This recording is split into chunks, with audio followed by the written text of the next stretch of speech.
오늘 이제 우리 에베소서 지금 이제 2장 오늘 같이 생각합니다.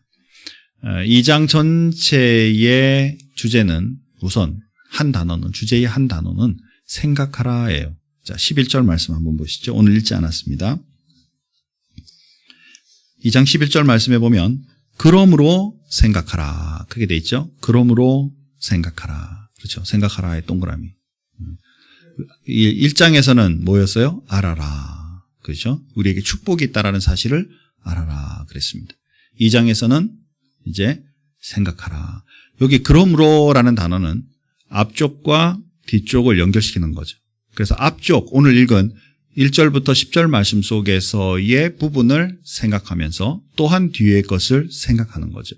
그래서 오늘 우리가 같이 생각하는 것은 10절 말씀에 하나님이 우리를 만드신 이유를 우리가 한번 생각해보자라는 뜻이에요.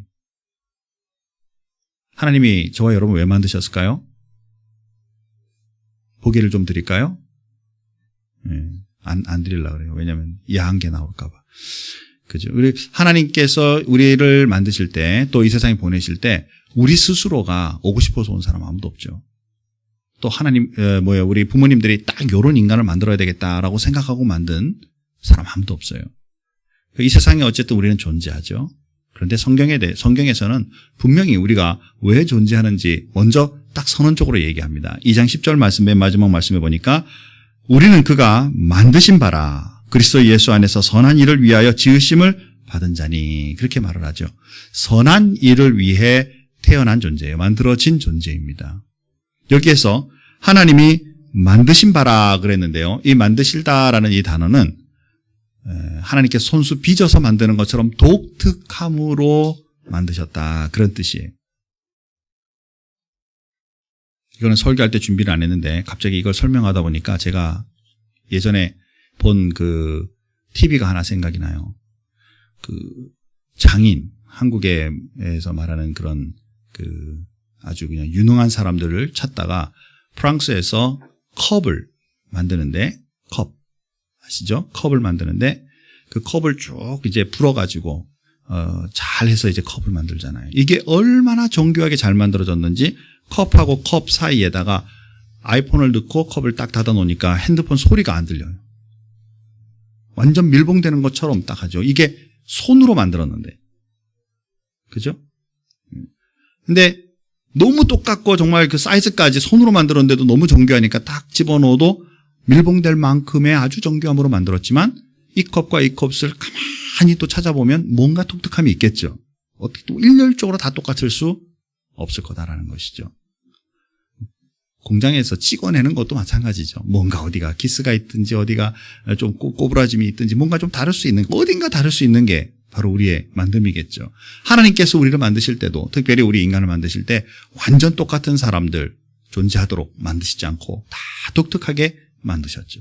그렇기 때문에 우리가 이 세상 사는 데는 우리의 역할이 있다라는 것이죠. 이 원리가 크게 보면 세상살이 가운데 우리의 원리도 되지만 또 우리 교회 속에 보면 우리 교회 속에서의 우리가 하나님 앞에 쓰임받는 독특한 부분들이 있게 마련이다라는 것입니다. 하나님께서 귀중하게 우리를 만드셨는데 이제 오늘 읽은 1절부터 쭉 보면 1절과 3절 사이에 보면 우리가 태어날 때는 죽음 가운데 태어났다라고 선언하고 있다는 거예요. 2장 1절 보시면 그는 허물과 죄로 죽었던 이라고 표현합니다. 우리 보고 죽었다라고 표현해요. 생리적으로 생물학적으로는 살은 존재로 태어났는데 성경은 말하기를 죽었다라는 죽은 모습으로 태어났다라고 말하고 있어요. 똑같이 2장 5절에도 읽지는 않겠지만 거기에도 우리가 죽었다라는 표현을 동일하게 쓰고 있죠. 그러면 여기에 죽는다라는 표현은 무엇을 의미할까요?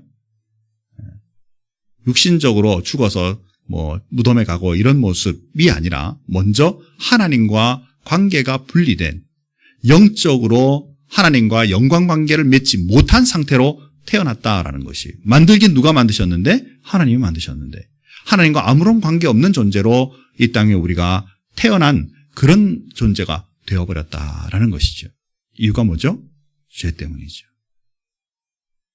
창세기에 보니까 너희가 선악과를 먹으면 정말 죽는다라고 말했는데 따먹는 순간 안 죽었잖아요. 그럼에도 불구하고 죽었죠. 겉모습은 안 죽었어요. 그러나 하나님과의 약속의 관계가 끊어짐으로써 이미 우리에게는 죽음이 임했고 결국에는 육신의 죽음까지 맞이할 수밖에 없는 존재로, 즉 영적 죽음과 육체적 죽음을 동시에 가진 사람이 될 수밖에 없는 것이죠. 특별히 여기에서 죽었다라는 표현은 아무리 고귀한 존재로 만들었다 할지라도 이미 사용할 수 없는 상태, 우리 보고 병들었다라고 말하지 않는다라는 거예요. 죽었다라고 표현하고 있다는 것입니다. 제가 HP 타블렛을 하나 지난 땡스기빙 하나 샀거든요. 그래가지고 생각보다 가격이 엄청 싸서 너무 좋고 이게 또 윈도우라서 애플보다는 윈도우라서 샀거든요. 그래서 하루 잘 썼어요.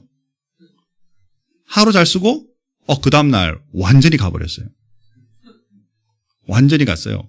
그래서 정말 황당하잖아요. 보통 그래서 막 여기저기 좀 알아보니까 아마 배터리 문제일 것이다 이렇게 말을 하는데, 그러면서 또 직접 HP까지 통화를 했어요. 그런데 해보더니 배터리가 아닐지도 모르겠다. 겉모습으로 생각보다 그 퀄리티가 괜찮고요. 가격은 100불 이하, 그러니까 선전하는 건 아닙니다. 100불 이하에 아주 저렴하고요. 기능도 좋고 윈도우고, 그래서 좋아서 샀는데 안에 배터리가 딱 죽고 차징이 안 되니까 쓸모없잖아요. 여러분을 아무리 고귀하게 만들어도 HP 타블렛 돼버리면, 그죠? 배터리 없는 존재 돼버리면 이거 쓸모없다라는 것이죠. 반대로 그 속에 성령 하나님과의 관계로 에너지가 들어가고 정말 그 힘이 제대로 된다면 정말 값으로 형용할 수 없는 아름다운 그런 존재로 이 땅 위에 살아갈 수 있는 것, 이것이 바로 우리라는 것이죠. 그래서 2장 1절부터 3절에 보니까 예수님께서 그렇게 죽은 우리들에 대해서 어떻게 행하셨다라고 지금 말씀하고 있다는 것이죠. 죽어있는 우리를 위하여 십자가에 오셔서 이 문제를 해결하시기 위해 그의 생애를 드릴 만큼의 귀중한 존재가 바로 저와 여러분이다라는 말을 말씀에서 선포하고 있다라는 사실입니다. 자, 그리고 나서 4절부터 6절에 보면 하나님께서 우리를 위하여 행하신 일들이 쭉 나오게 되죠.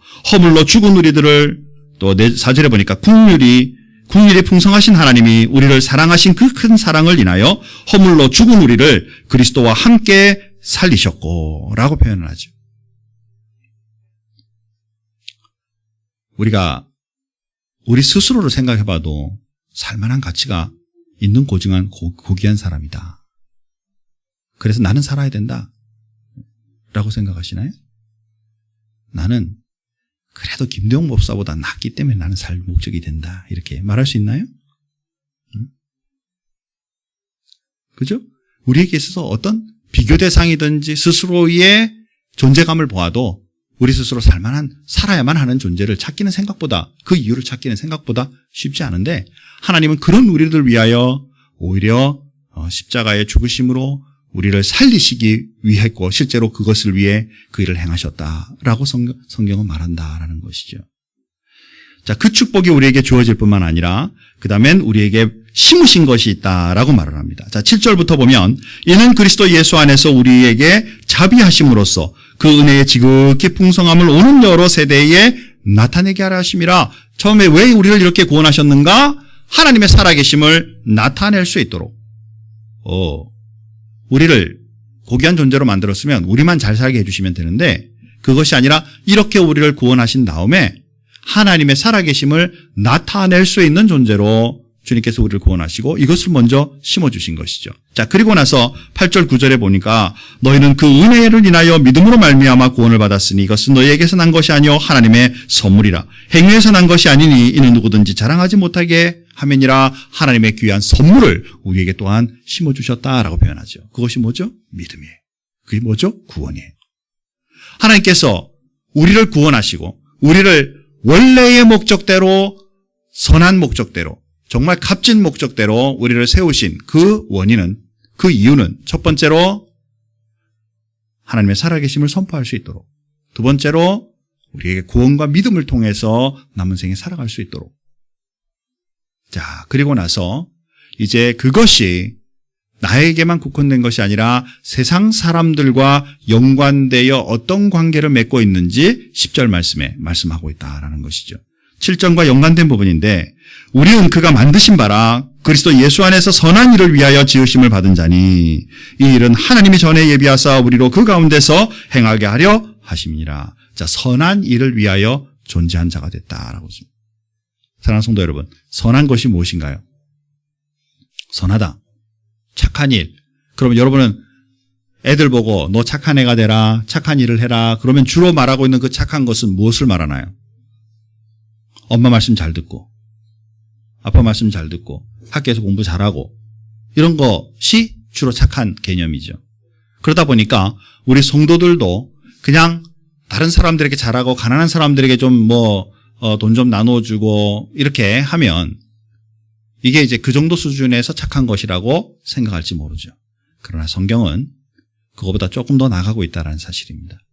사도행전 10장에 보면 예수님께서 온 촌에 다니시면서 착한 일을 행하시고 선한 일을 행하시고 라고 표현하고 있어요. 그리고 병들고 악한 자들로부터 잡혀있는 자들을 자유케 하신다. 즉 치유하시는 역사를 말하죠. 거기에서 예수님의 착하심은 바로 복음을 전하고 복음을 가르치는 일이에요. 또 하나님은 이 세상에 어떤 분보다 선하신 분이라고 선포하죠. 한 젊은 율법사가 와가지고 예수님께 선한 선생님이요 라고 물으니까 예수님께서 뭐라고 말씀하셨어요? 하나님 한 분밖에는 선한 분이 없다라고 말씀하시죠. 즉 선한 것 이 자체는 그냥 비교 대상의 정도의 어머 말씀 잘 듣고 그냥 좀 가난한 사람들 잘 돌보고의 수준을 넘어서서 이 선의 개념은 하나님과 일치된 개념이다라는 것이죠. 결국 선한 일을 하는 사람이라는 뜻은 바로 하나님의 일을 내 삶의 중요한 개념으로 알고 그 일을 감당하는 사람이라는 말과 동일하다라는 것입니다. 자, 다 엮어보죠. 자, 그렇다면 하나님이 저와 여러분을 이 세상에 만드시고 보낸 목적이 무엇일까요? 일신생 어떻게 온지 원인도 모르고 언제 어떻게 갈지 결과도 모르는 우리들에게 그냥 이 세상 잘 먹고 잘 살다가 가라 라고 보내시는 것이 목적이 아니라 성경이 분명히 말씀하시기를 우리가 독특하게 이 땅 위에서 해야 할 일이 있고 그 목적을 따라 아주 만들어 주시되 이것의 모든 행위의 과정과 결과는 하나님의 선한 일을 위하여 우리가 만들어졌고 부르심을 받았고 또한 남은 생애를 달려가도록 만드셨다라는 것이죠. 이 선한 개념, 이것은 저와 여러분이 하나님과 연관되어 있다는 사실을 꼭 먼저 알아야만 합니다. 생각하라 그랬어요. 무엇을 생각해야 될까요? 먼저 내 인생이 왜 여기 있을까? 내가 이 세상에 존재하는 목적이 무엇일까? 성경에 말하고 있는 나를 만드신 그 목적이 무엇일까? 여기에 분명히 선한 일이라고 그랬는데 선한 일, 하나님의 일은 영역이 엄청 넓어요. 그렇죠? 엄청 넓은 그 영역, 내가 다 할 수 있는 존재로 성교도 하고 어느 교회 담임도 하고 구루터기도 운영하고 또 나가서 복음 전하고 모든 일을 내가 다 하는 만능인이 되어야만 선한 일이다가 아니라 하나님의 선한 일은 엄청 넓지만 그 속에서 독특하게 나를 통하여 이루시고자 하시는 그 영역을 발견하고 그 일을 감당한 다음에 주님 앞에 설 수 있는 자가 되라라는 것이죠. 예수님께서 하나님이시기 때문에 오신 때에 제자 훈련을 시키시면 온 세상 사람 다 한꺼번에 시키실 수도 있으셨겠죠. 맘만 먹으시면. 그렇죠? 그래서 예수님께서 온 세상 사람 다 제자 훈련을 안 시키시고 유독 12만도 딱 잡아서 그런데 그 중에 한둘 실패도 하시고 왜 그렇게 그 일들을 하시느냐고 말이죠. 우리에게 삶에 주어져 있는 영역 속에 너희도 이렇게 할 수 있도록 주시는 샘플링이 바로 예수님의 행하심이 아니냐라는 것이죠. 그래서 너무 방대하게 너무 넓기 때문에 나는 못하겠다가 아니라 하나님께서 나에게 주신 이 독특성을 가지고 나에게 주신 그 영역 속의 선한 일을 하나님 앞에 감당하기를 소원하는데 그것도 특별히 복음을 전하고 생명을 살리는 일에 연관되어 나는 살기를 소원하는데 하나님 나는 어떤 영역에 얼만큼 어떻게 해야 할까요? 주님 앞에 물으며 나아가는 자가 되어야 한다는 것이죠. 이것이 바로 교회의 역할이에요. 이것이 바로 이 세상에 존재하고 있는 저와 여러분의 삶의 존재의 목적이다라는 것이죠.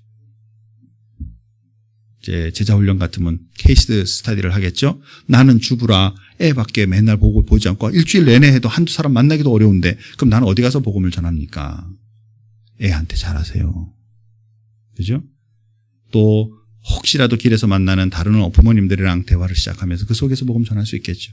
또 그것도 넘어서서 우리 큰빛교회에서 새가족 성김이로 열린 모임으로 등등으로 복음을 전하는 일에 하나님 앞에 쓰임 받을 수 있겠죠. 나는 하루 종일 출근해서 모니터만 보고 하루 종일 있다가 내가 퇴근하는데 그럼 나는 어떻게 복음을 전합니까? 그 제품으로 통해서 하나님의 영광과 은혜가 드러나기를 여러분 기도하면서 그 일을 하시고요. 그죠? 그거 제대로 하세요. 그래서 대박 치세요, 제발. 돈으로도 말고 돈도 맞지만 그 제품 자체로 많은 사람들에게 유익을 끼치도록.